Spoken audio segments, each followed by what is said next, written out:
दोस्तों, एक समय की बात है।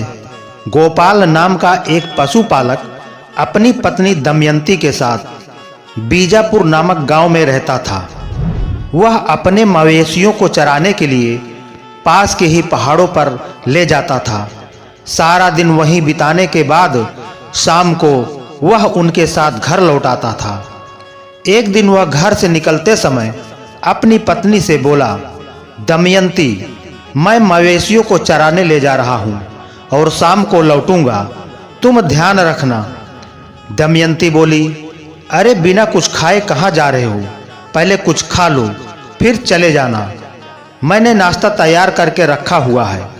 गोपाल बोला, हाँ, मैं नाश्ता करके जाऊंगा।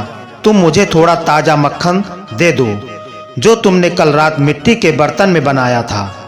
दमयंती ने पूछा, आप तो कभी मक्खन खाते नहीं, फिर आप क्या करोगे उसका? किसे खिलाओगे? इस पर गोपाल बोला, किसी को नहीं। रास्ते में भगवान कृष्ण की एक मूर्ति है और कोई भी उन्हें कभी कुछ नहीं चढ़ाता। मैंने सोचा क्यों ना आज उन्हें ताज़ा बनाया हुआ मक्खन अर्पित किया जाए, उनको भी अच्छा लगेगा। अब हमारे पास और कुछ तो है नहीं, तो कम से कम हम मक्खन तो चढ़ा ही सकते हैं। दमयंती बोली, यह तो अच्छा ख्याल है, लेकिन हमारे मवेशियों को भी ख्याल रखना। इन दिनों आप ज्यादा ही आध्यात्मिक होते जा रहे हैं, कहीं उनसे ध्यान ना हट जाए आपका। गोपाल बोला, हाँ हाँ, मैं ध्यान रखूंगा। गोपाल अपनी पत्नी से नाश्ता और मक्खन साथ लेकर घर से निकल पड़ा। रास्ते में वो विशाल बरगद के पेड़ के नीचे भगवान कृष्ण की मूर्ति के पास रुक गया। जैसा कि वह हर रोज करता आया था, उसने पहले भगवान की मूर्ति से प्रार्थना की और फिर उनसे बातें करने लगा। वह उनसे अपनी दिनचर्या के बारे में बातें करने लगा। हे कृष्ण, जंगल के सभी खतरनाक जानवरों से मेरे मवेशियों को बचाने के लिए मैं आपका बहुत बहुत धन्यवाद। आपकी कृपा से मेरा जीवन खुशहाल बीत रहा है।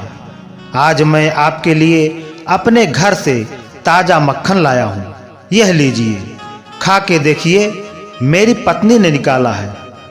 आपको तो ताज़ा मक्खन पसंद है ना?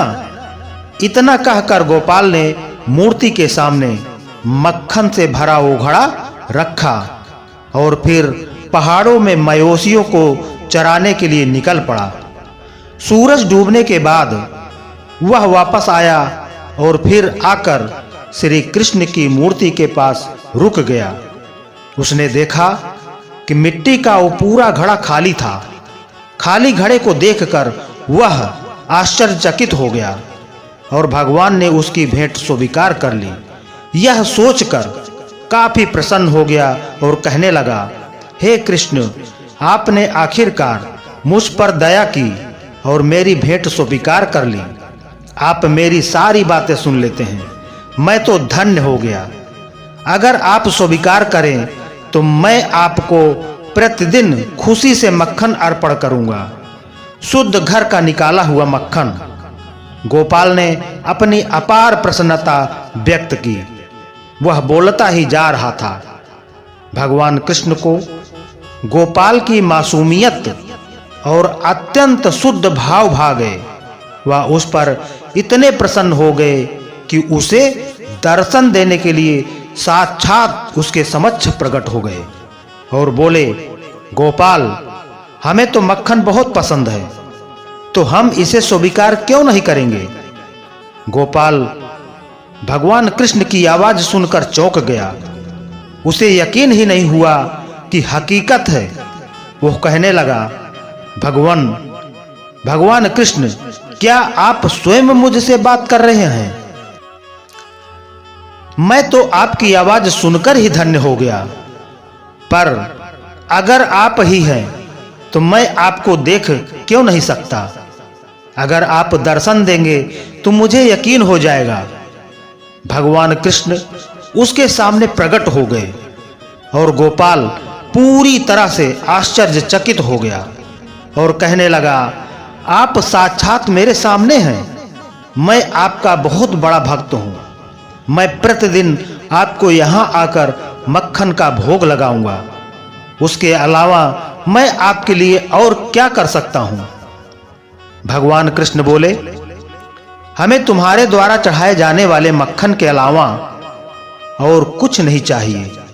तुम्हारी भक्ति से हम अति प्रसन्न हुए हैं और तुम्हें वरदान देना चाहते हैं। तुम जो चाहो मांग सकते हो। गोपाल बोला, हे कृष्ण, मेरे पास जो कुछ है मैं उसमें पूरी तरह संतुष्ट हूं और मुझे कुछ नहीं चाहिए। मैं केवल हर दिन आपके दर्शन करना चाहता हूं।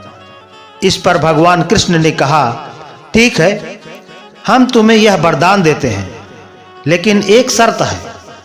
यह बात तुम कभी किसी को नहीं बताओगे।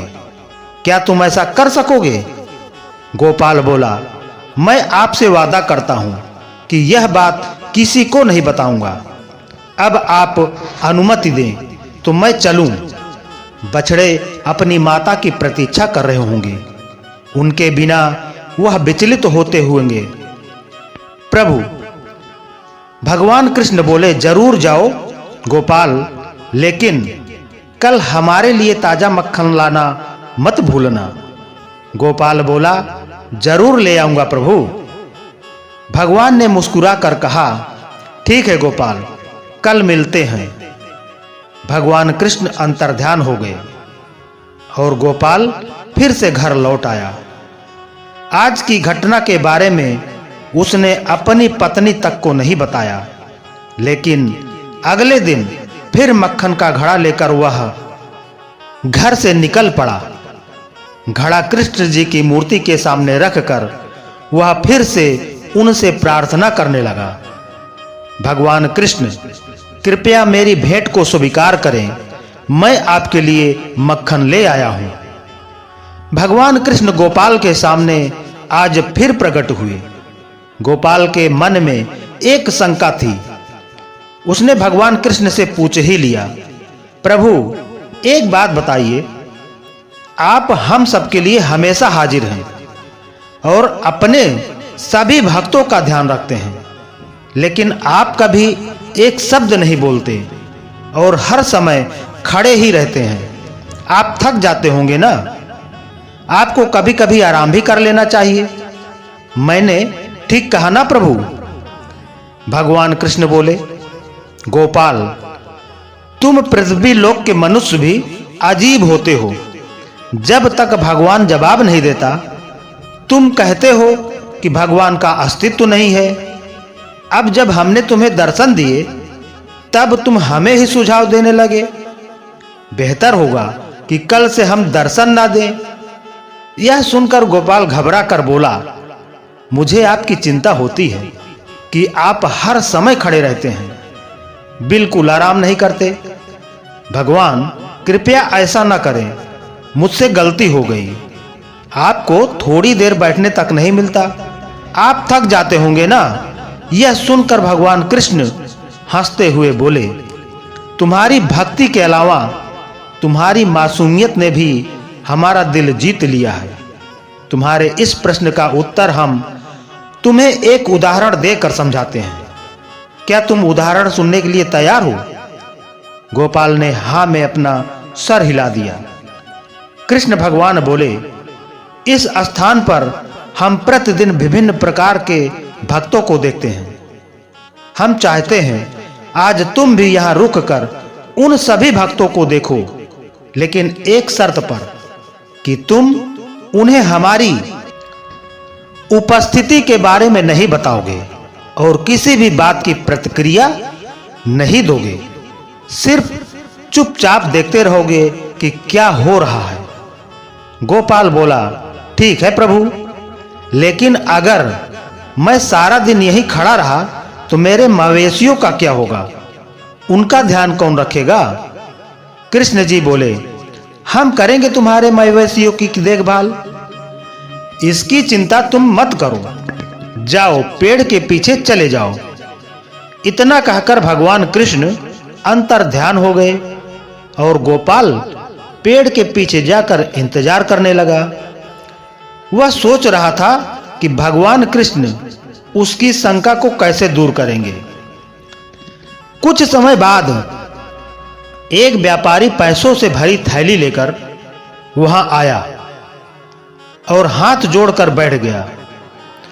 उसने पैसे की उस थैली को मूर्ति के सामने रखा और प्रार्थना करने लगा, हे प्रभु, मैंने अभी अभी नया कारोबार शुरू किया है, कृपया उसमें अच्छे अच्छे मुनाफे का आशीर्वाद दें। उसने अपनी प्रार्थना पूरी की और उसके बाद अनजाने में ही बिना पैसों की थैली उठाए वहां से चला गया। गोपाल यह सारा माजरा देख रहा था। उसने यह भी देखा कि वह व्यापारी पैसों की थैली वहीं पर भूल गया था। वह सोचने लगा, अरे, वह व्यापारी अपने पैसे यहीं पर भूल कर चला गया। अब मैं उसे याद भी नहीं दिला सकता, क्योंकि मैं भगवान कृष्ण की किसी भी बात पर प्रतिक्रिया नहीं देने की शर्त से बंधा हुआ हूं। थोड़ी ही देर बाद एक गरीब आदमी आकर मूर्ति के सामने खड़ा हो गया और भगवान कृष्ण से प्रार्थना करने लगा, प्रभु, मैं बहुत गरीब हूं, मेरे परिवार के पास खाने के लिए कुछ भी नहीं है और हम कई दिनों से भूखे हैं। मैं यहां आपकी शरण में आया हूं, क्योंकि आप लोगों के उद्धार करता हैं। मुझे ऐसा कोई मार्ग दिखाओ जिससे मैं अपने परिवार का भरण पोषण कर सकूं। जैसे ही उसने भगवान से मदद के लिए प्रार्थना की, उसे भगवान की मूर्ति के पास पैसे की थैली दिखाई दी। वह खुश हो गया और बोला, हे भगवान, आपने इतनी जल्दी मेरी इच्छा पूरी कर दी। अब मैं इन पैसों से अपने परिवार का भरण पोषण कर सकता हूं। आप बहुत दयालु हैं। प्रभु, वो गरीब आदमी पैसे की थैली लेकर वहां से खुश होता हुआ निकल गया और उसके फौरन बाद आया एक और भक्त, भोला राम, जो कि एक सपेरा था। वह भी प्रार्थना करने लगा, मेरे प्रिय कृष्ण, मैं सांपों को पकड़ने और लोगों की जान बचाने के अपने काम से खुश हूं, लेकिन मुझे कभी-कभी डर लगता है। मेरे जीवन का कोई भरोसा नहीं। मेरे परिवार में कमाने वाला और कोई भी नहीं है, इसलिए मैं आपसे प्रार्थना करता हूं कि आप मुझे हर खतरे से बचाए रखें। यही मेरी आपसे प्रार्थना है। उसी समय वह व्यापारी अपने सुरक्षा कर्मियों के साथ पैसों की थैली लेने वापस आया। उसने देखा कि पैसों से भरी वो थैली गायब है और भोला राम वहीं बैठकर प्रार्थना कर रहा है। उसने इसके लिए सपेरे को ही दोषी मान लिया और अपने सुरक्षा कर्मियों से कहने लगा, मैं पैसे की थैली यहीं भूल कर गया था, अब वह दिखाई नहीं दे रहा है। जरूर इस आदमी ने वह थैली चुरा कर उसमें से पैसे ले लिए होंगे। सुरक्षा कर्मियों ने भोला राम को ही पकड़ लिया। बेचारा भोला राम कहने लगा, मेरी बात मानो, मैं निर्दोष हूं, मुझे छोड़ दो। जब मैं यहां आया तब पैसे नहीं थे। यह सुनकर वह व्यापारी गुस्से में बोला, क्या कहा? थैली नहीं थी? मैं कुछ देर पहले ही थैली यहीं भूलकर चला गया था। तुम्हारे अलावा यहां कोई आता जाता भी दिखाई नहीं दिया। तुम झूठ बोल रहे हो। सच बताओ, पैसे कहां छुपाए? भोला राम बोला, मैंने पैसों से भरी कोई थैली नहीं देखी है। मैं निर्दोष हूं, मुझे छोड़ दो। भोला राम उनसे छोड़ देने के लिए विनती करता रहा। गोपाल को भोला राम के लिए बहुत बुरा लग रहा था।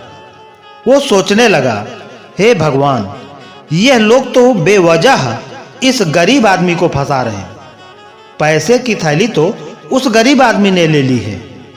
प्रभु, आप तो सब कुछ जानते हैं। अब आप उसे नहीं सब बचाएंगे तो मैं सब जाकर बता दूंगा। लेकिन भगवान कृष्ण ने कोई उत्तर नहीं दिया। यह देखकर गोपाल ने भगवान कृष्ण को किया हुआ वादा तोड़ दिया और उनके सामने आकर उन लोगों को सारी सच्चाई बता दी। वह व्यापारी से बोलने लगा, भाई साहब, इस आदमी को छोड़ दो, इसने पैसे नहीं लिए हैं, यह निर्दोष है। वह व्यापारी पूछने लगा, क्यों, तुम कौन हो और तुम्हें कैसे पता कि उसने पैसे नहीं लिए हैं? गोपाल ने बताया, मैं गोपाल हूं, पशुपालक हूं। मैंने गरीब आदमी को यहां से पैसों की थैली ले जाते हुए देखा है और वह कुछ ही देर पहले उस दिशा में गया है। जल्दी करोगे तो वह रास्ते में ही मिल जाएगा। व्यापारी और उसके सुरक्षाकर्मी ने उस गरीब आदमी को ढूंढ लिया और उसे पकड़कर उससे सारे पैसे वापस ले लिए। उन्होंने निर्दोष भोलाराम को छोड़ दिया। भोलाराम उसका आभार व्यक्त करके वहां से चला गया। उस निर्दोष आदमी को इंसाफ दिलाकर गोपाल बहुत खुश था। उसने भगवान कृष्ण को फिर से याद किया। गोपाल के याद करने पर भगवान कृष्ण उसके सामने फिर से प्रकट हुए। उसने फिर भगवान के सामने अपना संदेह व्यक्त किया, प्रभु, आप चुप क्यों थे, जबकि आपके सामने ही पूरी घटना हुई। जैसा मैंने किया, आप भी तो इस समस्या का समाधान कर सकते थे। आपने कुछ क्यों नहीं किया? भगवान कृष्ण कुछ गंभीर होकर बोले, गोपाल, क्या तुम्हें एहसास है कि तुमने अभी क्या किया? गोपाल बड़ी दृढ़ता से बोला, मैंने एक निर्दोष आदमी को बचाया, क्योंकि मैंने सब कुछ देखा है।